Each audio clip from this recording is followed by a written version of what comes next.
नमस्कार जंटी में स्वागत आपका। मैं हूं योगेंद्र, आप देख रहे हैं खास खबर। और खास खबर में हम बात करेंगे राजस्थान में। यूं तो इंद्रदेव मेहरबान हैं, लेकिन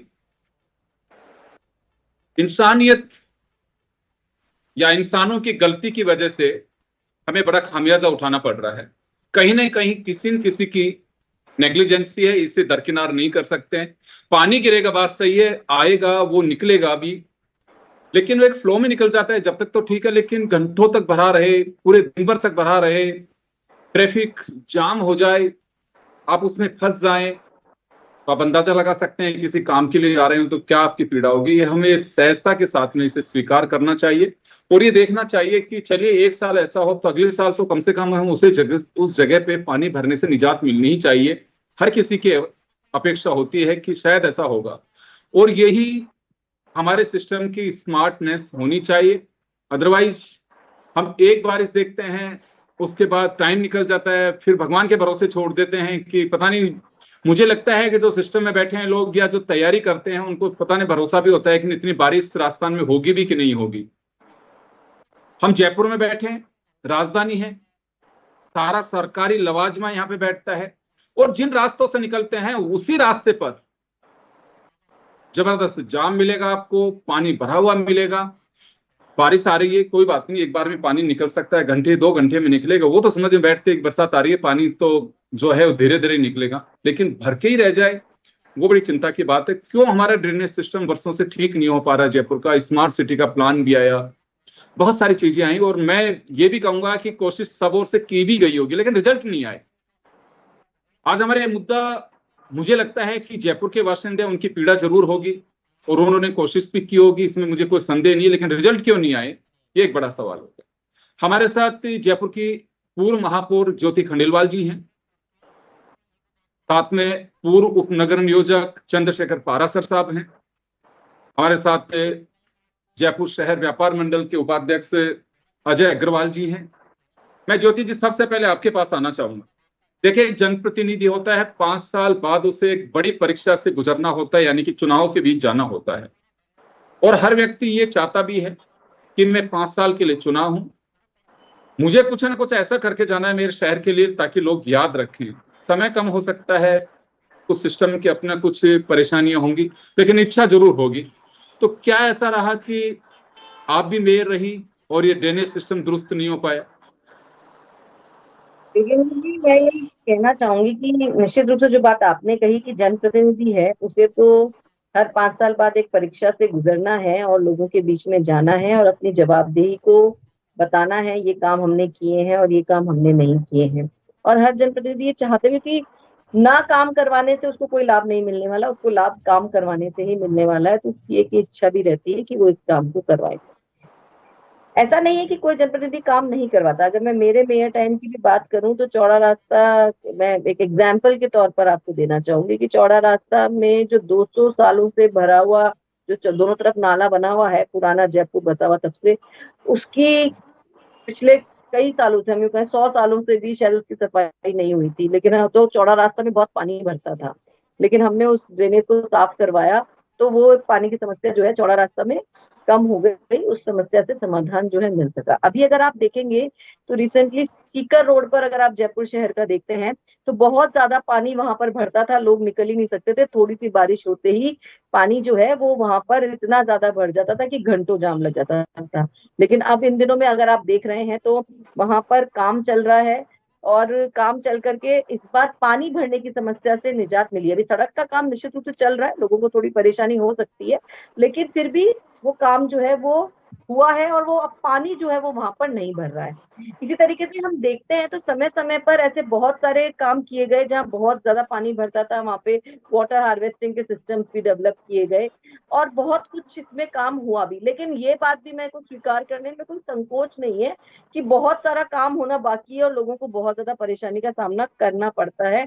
और इस बार तो अगर हम देखते हैं तो जुलाई में ही जिस तरह की रिकॉर्ड बारिश हुई है, मतलब उम्मीद नहीं कर सकते थे कि इतनी ज्यादा बारिश, अगर हम इसको अतिवृष्टि का भी नाम दे तो शायद अतिशयोक्ति नहीं होगी, इतनी बारिश हुई है। लेकिन इसमें मैं बहुत ज्यादा इस बात को भी मानती हूँ कि प्लानिंग और इंजीनियरिंग विंग जो है उसकी बहुत बड़ी भूमिका होती है। और मैं मेरे मेयर के अनुभव से ये कह सकती हूँ कि वहां पर जवाबदेही तय करना बहुत जरूरी भी हो जाता है, क्योंकि वो इंजीनियरिंग विंग है जिसे डिसाइड करना होता है फ्लो क्या रहना है, सीवर का फ्लो क्या रहना है, यहाँ पे पानी की निकासी ड्रेनेज कैसे होगा, कैसे किया जाएगा। अगर उस रोड पर पानी भर रहा है तो किसी न किसी इंजीनियरिंग विंग के व्यक्ति की जिम्मेदारी तय होनी चाहिए। मैंने ये प्रयास भी किया था मेरे मेयर टाइम पर भी कि एक रोड हिस्ट्री बननी चाहिए, और उस रोड हिस्ट्री को ऑनलाइन होना चाहिए कि इस रोड हिस्ट्री का ये जिम्मेदार है, इस व्यक्ति के समय पर ये रोड बनी थी और इस रोड को बनने में ये ठेकेदार ने काम किया था। 3 साल की अगर उसका लाइबिलिटी पीरियड है तो वो लाइबिलिटी पीरियड और उसका फोन नंबर वहां पर होना चाहिए और ये सिस्टम ऑनलाइन हो जाना चाहिए। लेकिन कई बार शायद आप यूं कहें कि सिस्टम को बहुत ज्यादा सुधारने चाहते हैं, लेकिन कहीं ना कहीं कुछ ना कुछ रुकावटें भी जो है इसमें आती हैं, और शायद बहुत सारे लोगों के हित जुड़ जाते हैं तो वो रुकावटें जो है वो बड़ी बन जाती हैं। लेकिन मुझे लगता है कि अगर हमको इस सिस्टम को सुधार करना है, जो छोटी सड़कों पे पानी भर जाता है, जैसा ये आप कह रहे हैं कि घंटों तक पानी नहीं निकलता, तो घंटों तक पानी न निकलने का काम इंजीनियरिंग विंग का है, और उसको ऐसी जगहों को सुनिश्चित करके निश्चित रूप से जिम्मेदारी तय होनी चाहिए, और उस जिम्मेदारी के हिसाब से ही आगे का काम को अगर हम सुनिश्चित कर लेंगे तो मुझे लगता है कि हम और ज्यादा बेहतर रिजल्ट जो है वो ला सकते हैं और लोगों को इतनी परेशानी का सामना नहीं करना पड़ेगा। जहां तक बात कही आपने उन, मुझे लगता है उन इंजीनियर्स के या उस उन जिम्मेदार व्यक्तियों के भी बच्चे निकलते होंगे, उनके परिवारजन निकलते होंगे, वो भी बारिश में फंसते होंगे, वो भी परेशान होते होंगे, उनको भी लगता होगा क्या, ऐसा तो है नहीं कि वो भी वो कहीं आसमान से उड़ करके चले जाते हैं। हम अगर मान सकते हैं कि कुछ बड़ी लीडरशिप है या कोई और कोई विशिष्ट व्यक्ति है तो उसके लिए हो सकता है कि उस समय पे कुछ कोई ऑल्टरनेट रास्ता तैयार करके और वो वहां से निकल जाए, लेकिन हम जिन जिम्मेदार व्यक्तियों की जो बात करते हैं, जिनको काम करना होता है, उनके भी परिवारजन वहीं से निकलते होंगे, उनको भी उन्हीं गड्ढों से क्रॉस करके जाना होता होगा। तो इस चीज को ये समझते हुए कि हम अपनी जिम्मेदारी अपने परिवार के लिए निभा रहे हैं, तो भी शायद हम थोड़े और बेहतर रिजल्ट तक पहुंच सकते हैं। पर मुझे लगता है कि इसके लिए जिम्मेदारी तय करना और जिम्मेदार व्यक्तियों के अगर वो नहीं पूरी होती है, कहीं कमी पाई जाती है, तो उनके खिलाफ कुछ भी जो एक कार्रवाई करके एक संदेश दिया जाना चाहिए कि इस व्यवस्था को वो और बेहतर ढंग से सुधारे, क्योंकि अगर सुधारना चाहें तो सुधर सकती है। मुझे लगता है इसमें ये इतना बड़ा काम नहीं है जिसे ना सुधारा जा सके।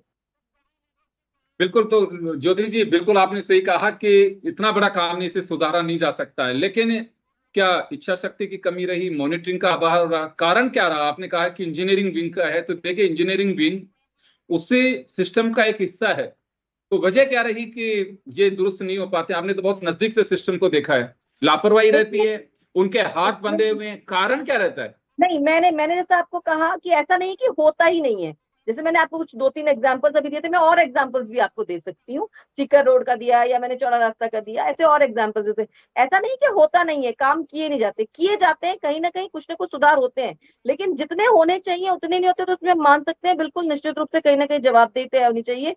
दूसरी तरफ से हम जनता से भी सहयोग की अपेक्षा रखते हैं कई बार कि वो छोटे छोटे फायदे के लिए एनक्रोचमेंट कर लेते हैं, आगे नाले पर उन्होंने अपना पक्का कर लिया, वहां से पानी नहीं निकल सकता, या दुकानदारों ने अपने नाले के ऊपर उतना पक्का जी। कर, तो ये सब चीजें भी जनता को भी थोड़ा सा उसमें इन सब चीजों को लेकर के हम मानते हैं कि आप एक बहुत छोटे फायदे के लिए एक बड़ा नुकसान भी कर सकते हैं। कई बार हमने देखा है बेसमेंट ऐसे बना लिए जाते हैं कि फिर दिखता है कि पूरा बारिश का पानी उस बेसमेंट में चला गया, आपने उस चीज को। जी। तो मुझे लगता है कि ये कंबाइंड एफर्ट्स के साथ अगर ये काम हो तो और बेहतर ढंग से हो सकता है। चलिए, मैं वापस आऊंगा आपके पास में। जब हम चर्चा कर रहे हैं उसी दरमियान एक बड़ी खबर हाईकोर्ट से है। जस्टिस प्रमिल माथुर ने स्वयं प्रसंज्ञान लिया है और जयपुर की सड़कों पर मुख्य सचिव, दोनों निगम के CEO, JDC, UDS secretary, LSG secretary, इनको नोटिस सर्व करने के आदेश दिए हैं और 2 सप्ताह में पूरी स्टेटस और धरातल की रिपोर्ट तलब की है कि सड़कों की स्थिति क्यों ऐसी खराब है, पानी क्यों नहीं निकल रहा है।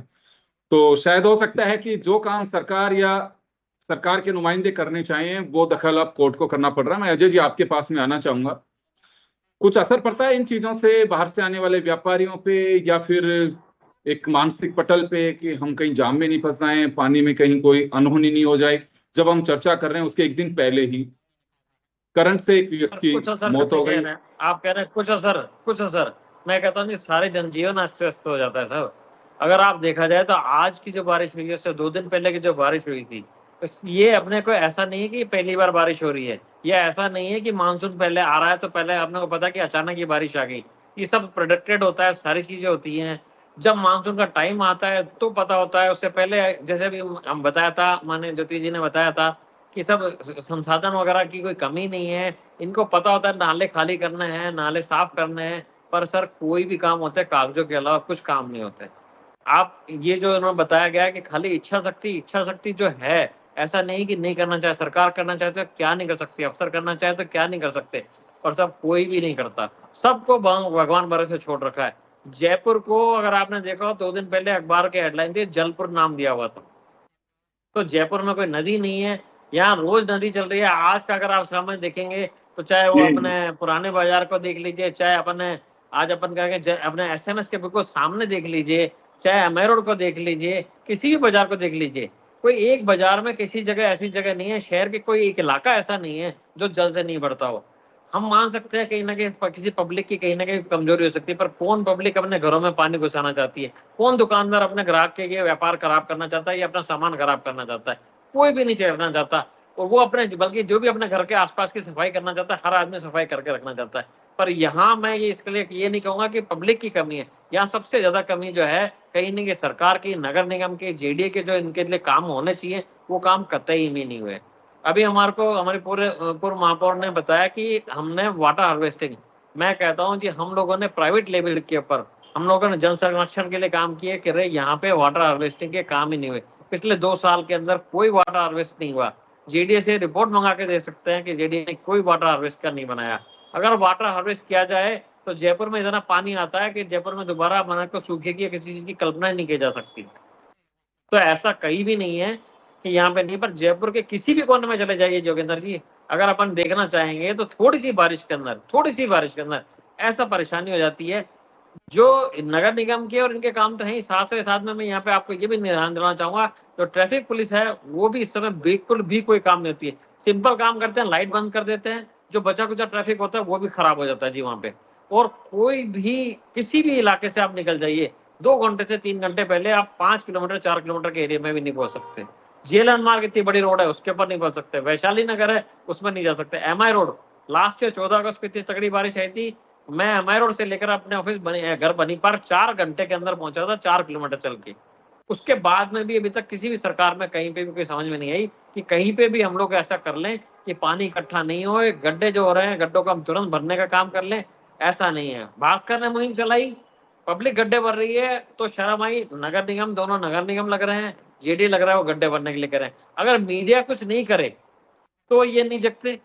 आज अभी आपने जस्ट बताया है कि हाईकोर्ट को संज्ञान लेना पड़ा, हाईकोर्ट को संज्ञान लेता है बंदा, सरकार कोर्ट संज्ञान लेवे, मीडिया कुछ कहे तो ही सरकार के ये नुमाइंदे जागेंगे क्या शहर को ठीक करने के लिए?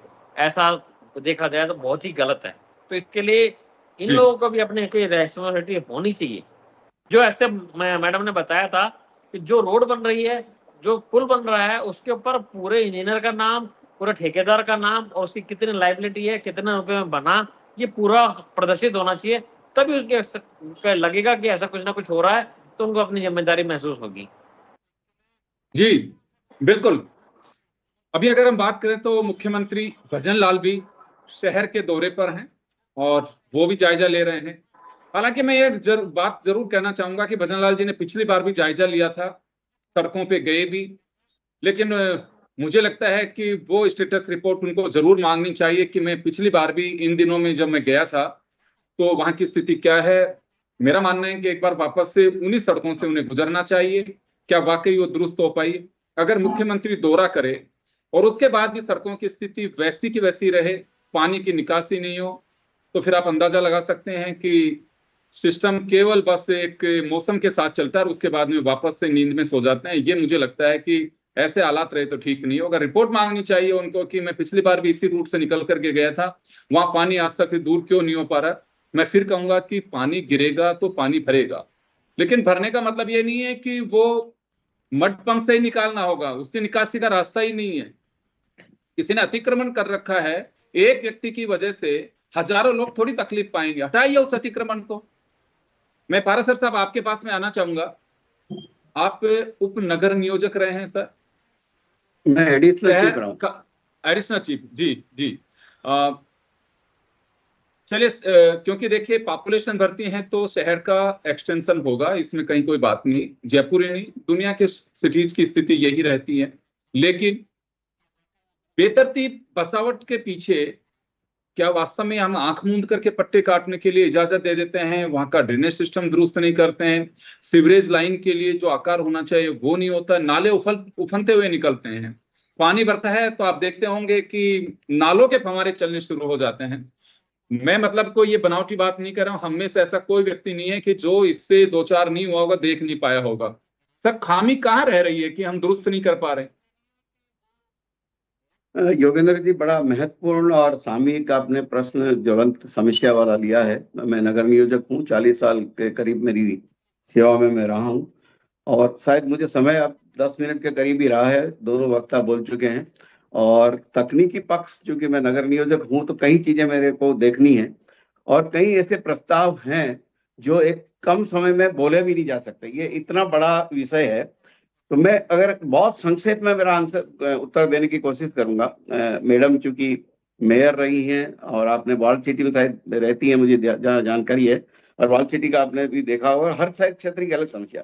तो मोटा मोटा मैं अगर आप ये कहूँ कि ये ऐसी बीमारी हो गई है, शुगर की बीमारी, जिसको आपको टेबलेट भी लेनी है और आपको अपने आप को मेंटेन भी करना है। 100% सफलता कहीं आप सोचें वो नहीं मिलने वाली है। ये समस्या आज न केवल अपने यहाँ की हो रही है, दूसरे ही भी सिटीज में नहीं। पर हम सौभाग्यशाली रहे हैं कि वॉल सिटी में कुछ 10-15 साल पहले ऐसी स्थिति नहीं थी। 250 साल का वॉल सिटी का इतिहास है, उसकी लोकेशन इस टाइप की, उसका सिलेक्शन ऑफ साइट इस प्रकार का है कि आधा पानी आपका जलमहल की तरफ निकल जाता था, आधा पानी आपका इधर से होकर निकल जाता था पूरा, और आधा पौन घंटे में पूरा शहर खाली। ये तो रही हमारी ट्रेडिशनल पानी की। हमने परंपरागत जो पानी के जो तरीके थे वो हमने लुप्त हो रहे हैं। पूरे शहर को हमने पक्का कर दिया है, पूरी नाली को पक्का कर दिया, कहीं भी पानी का पर्कुलेशन अंदर नहीं होता है। मैडम ने जैसा बताया अतिक्रमण, मैडम चूंकि जनप्रतिनिधि इनको पता। और मैं ये कहना चाहता हूं कि कोई अवैध निर्माण के लिए सुप्रीम कोर्ट ने 1 महीने पहले एक बाकायदा एक सर्कुलर ऑल क्या कहते हैं लोकल बॉडीज के लिए निकाला है कि ये अतिक्रमण नहीं होने चाहिए, और उसमें इसका सारी जिम्मेदारी लोकल बॉडीज की है। 3 दिन पहले फुटपाथ पे कब्जे नहीं हो, और फुटपाथ कैसे होना चाहिए, कैसे उस पर दिव्यांग चढ़े, कैसे लोग चढ़ेंगे, छोटे मोटे वृद्ध, उसके लिए गाइडलाइन 4 दिन पहले सुप्रीम कोर्ट ने निकाली है। तो जैसा कि आपने कहा कि अब क्या कोर्ट ही सब, तो ये क्या तकनीक पक्ष ऐसा कमजोर हो गया, या तकनीकी, अच्छा मुझे बड़ी आश्चर्य होता कि हर गाली नगर निगम को या प्लानिंग को क्यों दी जाती है, या इंजीनियर को क्यों दी जाती है? क्या पब्लिक का उसमें कोई रोल नहीं है? मैं कह रहा हूं 80% रोल पब्लिक का है। क्या प्रताप नगर, मालवीय नगर या जितनी कॉलोनियां मानसरोवर में बनाई, क्या हमने उसमें नाले नहीं बनाए? जाके फिजिकल वेरिफिकेशन कर लिए, एक नाली खुली आपको नहीं मिलेगी, सब नाली कवर्ड है।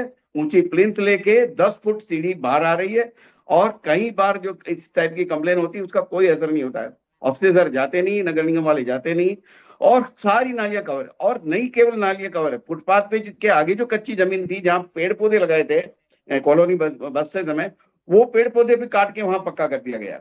और इस टाइप की स्थितियां आ रही है कि अगर यही काम करा है तो हम आने वाले समय में, जैसे इस बार जो नाले जो बने हुए थे, जितने भी नाले बनाए, उसमें 4 फुट गाद भरी थी, कचरा भरा था, अगले बार उसमें 2 फुट ही पानी जाएगा। 10-10 फुट नाले जो हैं वो आधे से ज्यादा मलबे जा चुके हैं। हमने जो कच्ची जगह जो होती थी, जो पानी चले जाता है हमारे स्वार्थ के लिए, मैडम ने कहा ना हमारा स्वार्थ, वहां मिट्टी डाल के उसको लेवल करके, यानी जहां वो पानी पर्कुलेट होता था बरसों से, वहां हमने प्लॉट काट दिए, चाहे वो वैध हो अवैध हो, उसमें मत जाइए। अब मैं निदान पे आना चाहूंगा कि निदान ही हमको करना पड़ेगा। मास्टर प्लान में 17 प्राइम प्रोजेक्ट बनाए थे, 6/9/11 को मास्टर प्लान लागू हुआ, 6/9/25 को दुर्भाग्य वो खत्म हो जाएगा। पर 5वें नंबर पर ड्रेनेज प्लान का लिखा हुआ था, वो ड्रेनेज प्लान समय के इंटीग्रेटेड नहीं बना। पीस मेल में अगर काम करोगे नहीं होगा, सफल नहीं होंगे।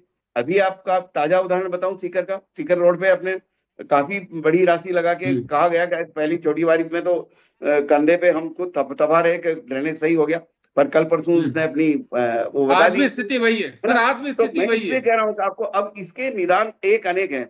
हमारी गलती, हमने ट्रेडिशनल जो स्लोप्स जो थे, जिसको कहते हैं पानी अपना रास्ता ढूंढता है, हमने पानी के रास्ते हमने हमारे स्वार्थ के कारण कर दिए। नाले को हमने छोटा एक ड्रेनेज में कर दिया। नाले में जहां से पानी जा रहा है, जहां सड़क का पानी जाना चाहिए, वहां लोगों ने मलबा डाल के या अपनी कुछ न कुछ संरचना बना के कई कई नाले खाली पड़े हैं, पानी नहीं जा रहा है, ये कोई नहीं देखने वाला।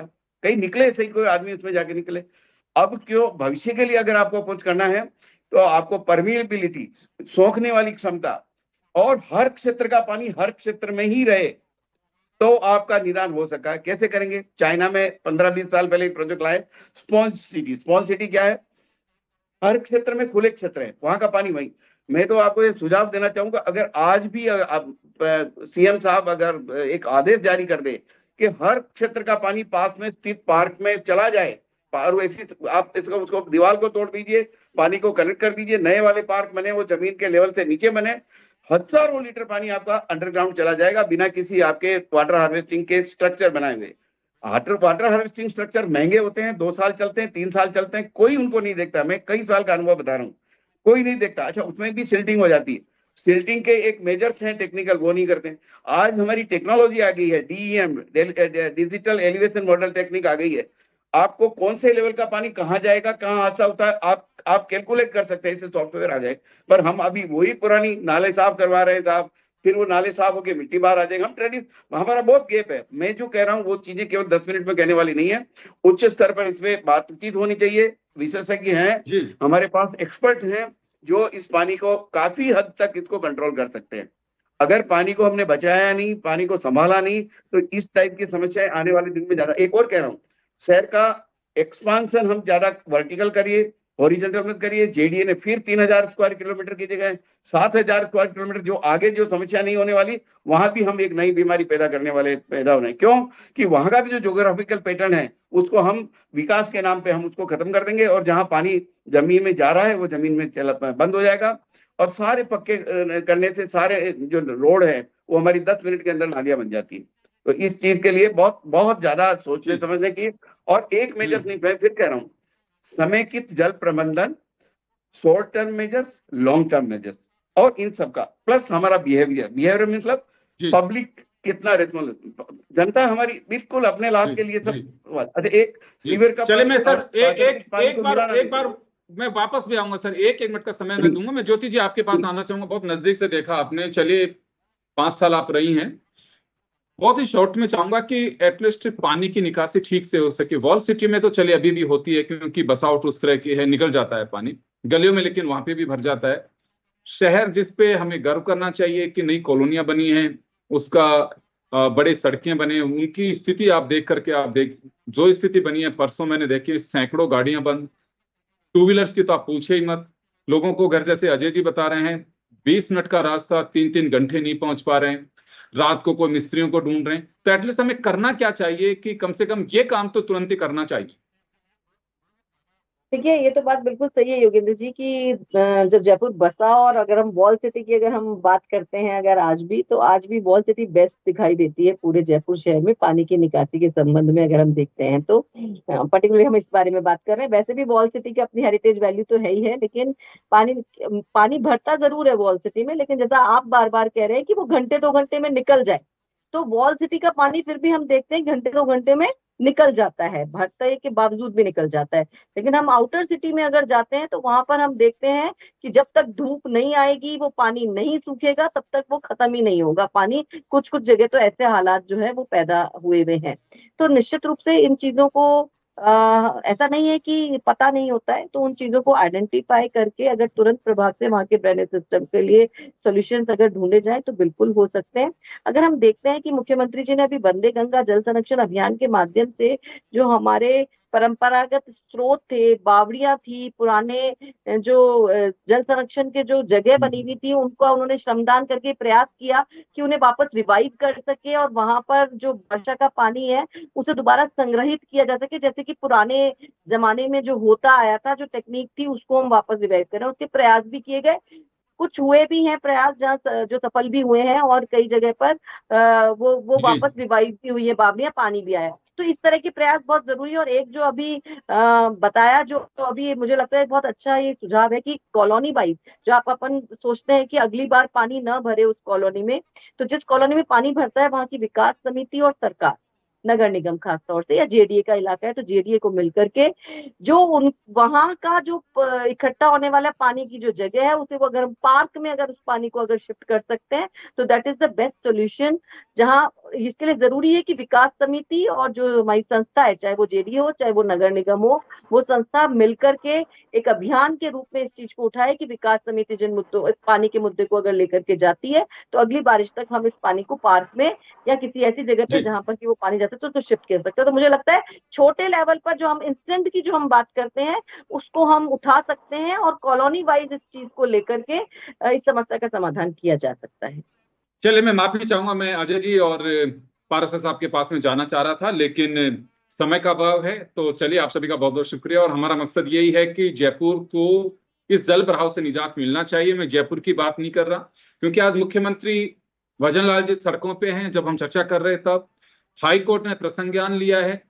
तो मुझे लगता है कि ये चर्चा लाजमी थी, और आप जैसे गेस्ट हमारे साथ में जुड़े, हम चाह रहे थे कि पूरे प्रदेश के स्ट्रक्चर को हम दिखाएं आपको कि वास्तव में क्या स्थिति बनी हुई है। तो गौर करने की बात यह है कि ड्रेनेज सिस्टम पर कोई बहुत भारी काम नहीं है। एक इच्छा शक्ति का मुझे लगता है कहीं ना कहीं अभाव है, मॉनिटरिंग का अभाव है, और अगर ये एक प्लानिंग के साथ में की जाएगी तो कोई बहुत बड़ी समस्या नहीं है। आप सभी का बहुत बहुत शुक्रिया। खास खबर में इतना ही, दीजिए इजाजत, नमस्कार।